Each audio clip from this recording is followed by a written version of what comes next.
As a historian of Anglicanism, I guess I'm fascinated by what anachronistically I might call a sort of Proto Erastianism in Armenia. And I was wondering if you could speak a little bit more about that first establishment. And if I'm not totally misinformed, though I may be, I understand there is some kind of Jewish heritage that perhaps predisposed Armenian royals to Christianity in a special way. And if there is somewhere in your narrative that Judaism comes into this, if only as a footnote in Armenian history. You're right about both of those. I don't know whether the supposed Jewish heritage of the Armenian monarchy is historical. I think that was certainly, that has been claimed many times, and it is still asserted now, believe it or not. The most interesting, I think, consequence of it is the idea that the Armenian historians who are writing about the conflict with Persia, they're always constantly invoking the book Maccabees, or the second one, the one with the revolt. I think it's the second one. The first one? First one. And just the idea of ancestral customs, which they take over, and in the Christian religion, that's the beginning of the idea of a holy war, which is developed fully under the emperor Heraclius, because it's the idea that it's meritorious to die fighting for your religion, which is was a new idea at the time. But it comes from the Old Testament. It comes from the threat of the destruction of Jewish tradition. And even to this day, you think of the Armenian genocide and the Holocaust, there's still a very strong common feeling there. What was the second? Saint Vartan he's the That's right. main figure in this one. That's exactly right, Mamikonian. Incidentally, they claim that the Mamikonian family comes from China, so I think there's a lot of myth associated with that. But what was the other part of the question? I think you've done more than an adequate job of answering my question. You're off the hook. So I've got 3 topics. You talk about whichever one interests you most. Okay. Abgar of Edessa. Yes. Is he real or not? What happened there? Secondly, what about the Jacobites in the Persian Empire along the Silk Road? To what extent was their significance? So West Syrian Christians. And third, tell us about what you know about the Nestorians in China and that lost, very fascinating bit of history. How about the Nestorians in China? Okay. But I can get in a little bit of the other stuff.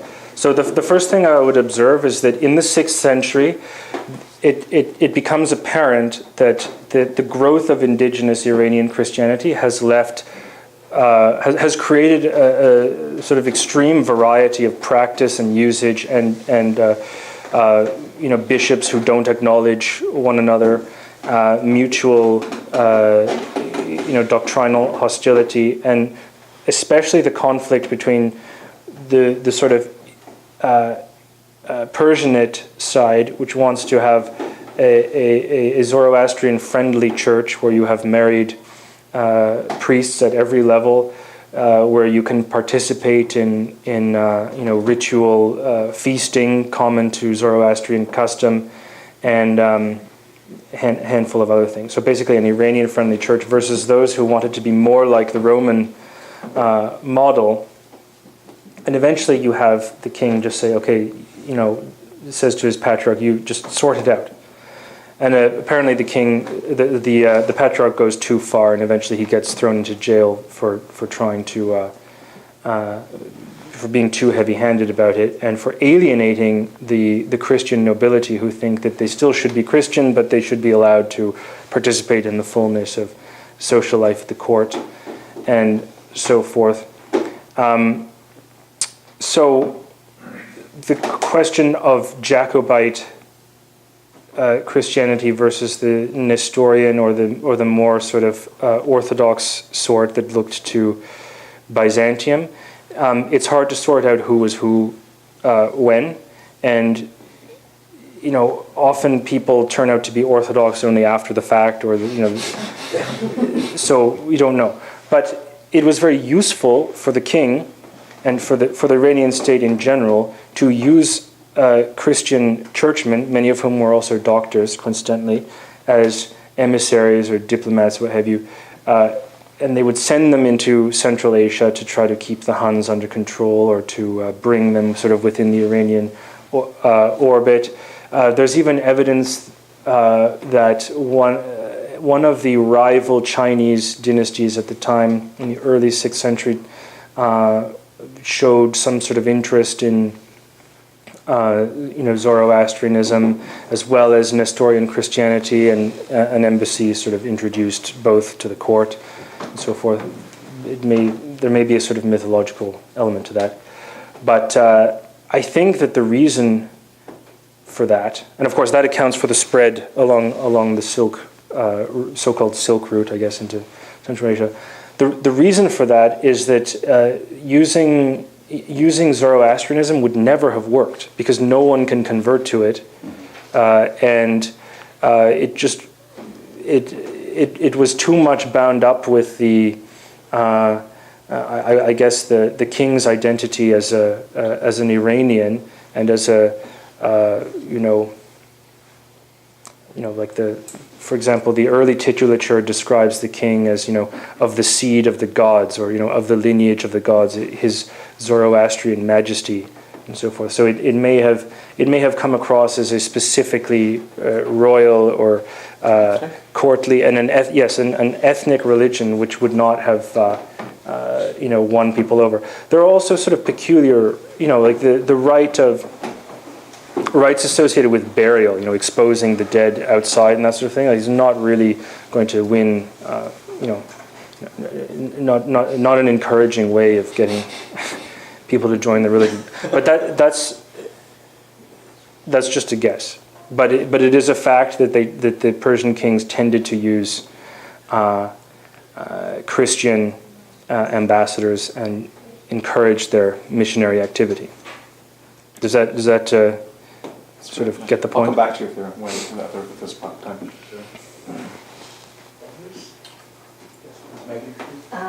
This is trying to cram 1,000 years into one question, so bear with me. I found it really interesting the way you were talking about Nestorianism as the way that the empire incorporated Christianity into the imperial administration that had been there for ever and ever and ever. If Ardashir was a usurper, basically, then he had to work with a functional system that was already in place. Mm-hmm. Is there a line that can be drawn between the old Persian and Parthian kings who considered themselves gods among men, and the need to distinguish between divine God and human Jesus in order to maintain the imperial administration that had basically been in that geographical space for 1,000 years? I think it's certainly possible, and there may be elements of Zoroastrian theology that either I don't know about, or that have not survived, that made that Christology particularly congenial to them. It may have made Jesus seem maybe more like Zoroaster, or more like the kind of, maybe like the sort of demigod or like exalted priestly class that they were already familiar with. It's possible. But I think that that's a very interesting idea. You may very well be right.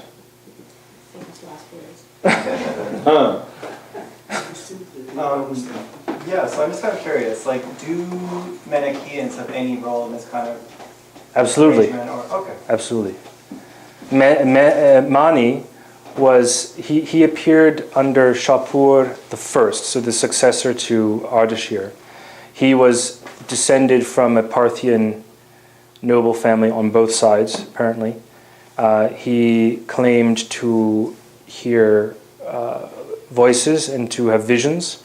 he frequented some kind of pagan temple, and then the voices told him not to do that, to abstain from meat and wine and that sort of thing.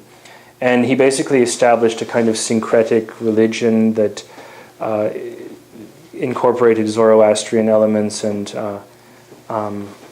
some Christian ideas. Like, for example, he claimed to have a heavenly counterpart called the Twin, which was supposedly the same as the Holy Ghost. And somehow his theological opinions were informed by an exile in India, and he returned and then converted the king's brother.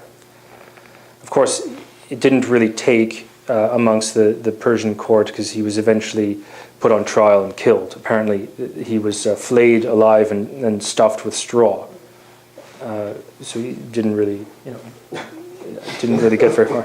But that also may be legendary, but it does appear in sources. But a couple of interesting things about Mani. There is an inscription put up by a Zoroastrian priest whose name was Kerdir, who had become quite powerful amongst the Persian aristocracy. He was given a great deal of influence under a king who probably didn't care very much about religion. He put up an inscription that also says that he had some kind of divine visions like Mani, and that he had been up to heaven, and that he had some sort of quasi-divine counterpart. And some people have interpreted this to mean that it's an anti-Manichaean polemic, because this priest also left a list of all the people he hated and persecuted, and amongst them are Manichaeans. So, by the way, this is we're talking sort of mid 3rd century here. So at this time, maybe you could understand the Manichaeanism as a sort of a way of being religious, but not necessarily committing yourself to any one particular religion at the time, since Manichaeism probably would have seemed very similar to things like Buddhism, Christianity, Zoroastrianism. Would have had sort of Jewish elements to it as well. And eventually it didn't really take hold.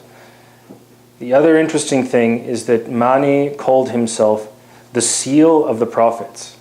Does that ring a bell? So, and of course, Manichaeism spread into Arabia, and maybe that's where Muhammad got the idea. One last, or maybe two last questions. Yes, please. Thank you, Michael. I wanted to basically jump to the present time, and given your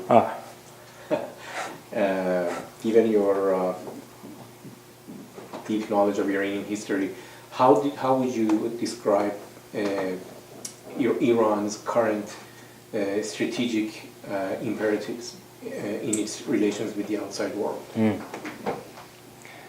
So I would say that they're determined by the same geography. Iran has a very sort of isolated position in the world. Let's look at a map. And remember the discussion of these huge fortifications and everything. So the position, I'm going to gesticulate with a candle. So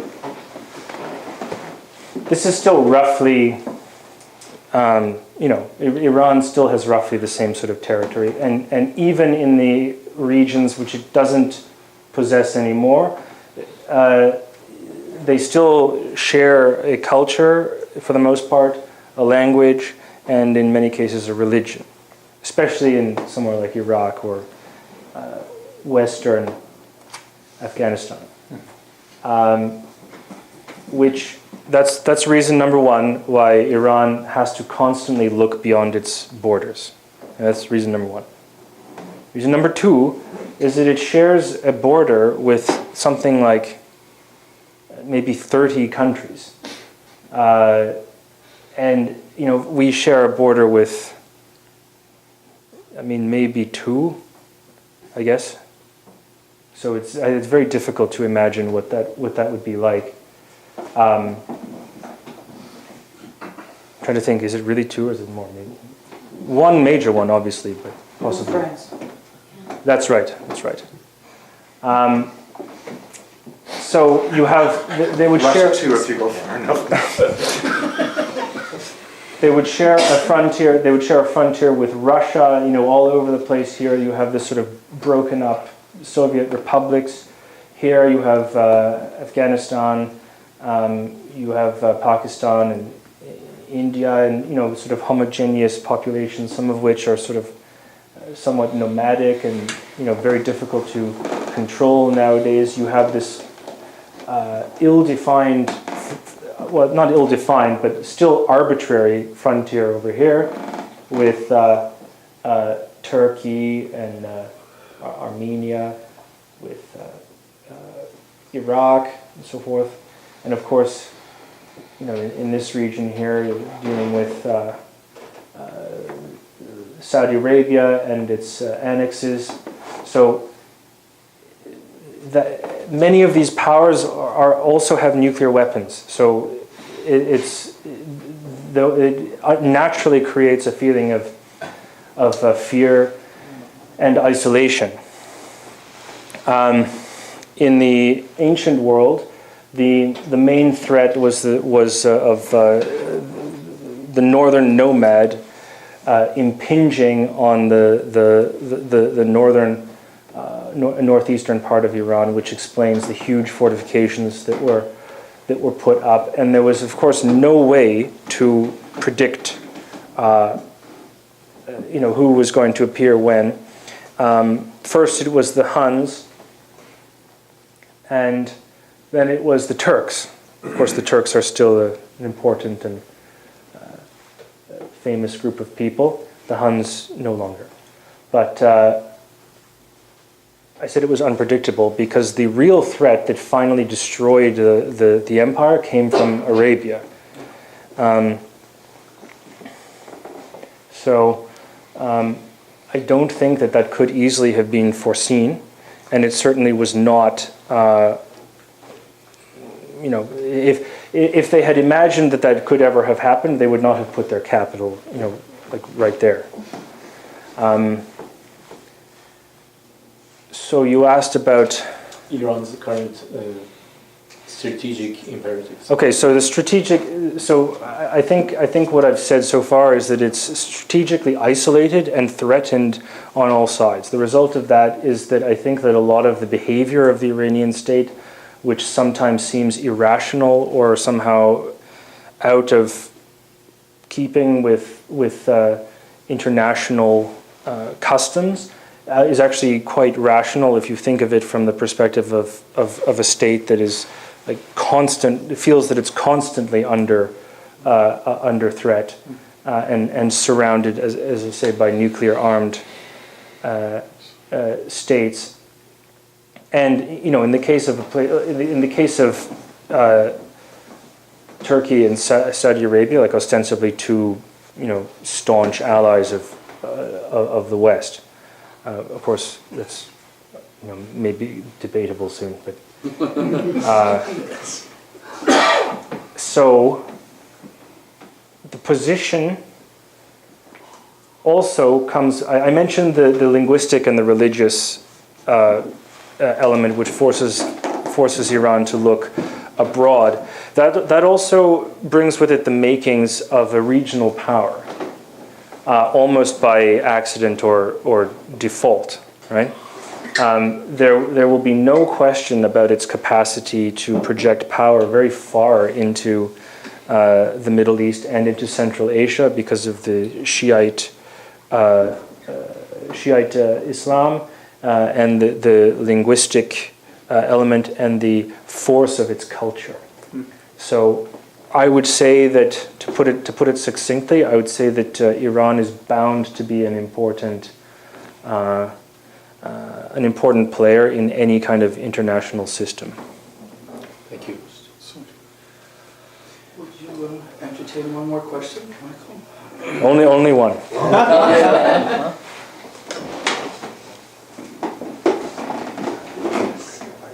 I know you want to close the question, Brian, but I'm going to see if somebody else is. Yes, please. What do we know about the current state of Christianity in Iran? So I'm personally aware of a good population of Armenians, but is there anything else? I think you probably know more than I do, but I have heard. I don't know if it's true that there's still a sizable minority of Persian Christians who have always been Christian. I have heard that they have representation in the parliament. I don't know if that's is that true? Yeah, that's true. So Christians, Jews, and Zoroastrians. yeah, I think it would still. I don't know. I wonder whether it's harder to be a Persian Christian or a Persian Zoroastrian. Obviously, because one is significantly more similar to Islam in some ways. Some people used to say that Shiite Islam is a kind of like, reassertion of Zoroastrian ideas. I don't know if that's really true, but it's certainly. Sorry. Some people use the word bastard. Yeah. Well, I mean, use the word reassertion. I did. You're very polite. But obviously, it wouldn't do to say that now, and I think that the Iranian state would reject that idea, but they might assert a more of a common feeling or a respect for indigenous Christianity. But there are old churches in Iran, and they look Armenian. They look like the architecture has been sort of copied. I don't actually know how old they are. I doubt any of them go back. Maybe their foundations or something go back a long way, but almost no Sasanian architecture has survived. Almost none. Incidentally, speaking of architecture, this kind of may seem like a silly idea, but it has been asserted at some points that it's no longer en vogue, but people used to say that the architecture of the Church of the Holy Wisdom is lifted from the structure of Iranian fire temples with the huge dome and the four enormous pendentives and everything. Now, again, I'm not saying that I necessarily agree, but if it is true, or if there's any possibility that it could be true, that would probably mean that Justinian wanted to say to his Persian rival, like, screw you, where we've got better temples. Dr. Bonner, thank you again. Absolutely fascinating. Thank you.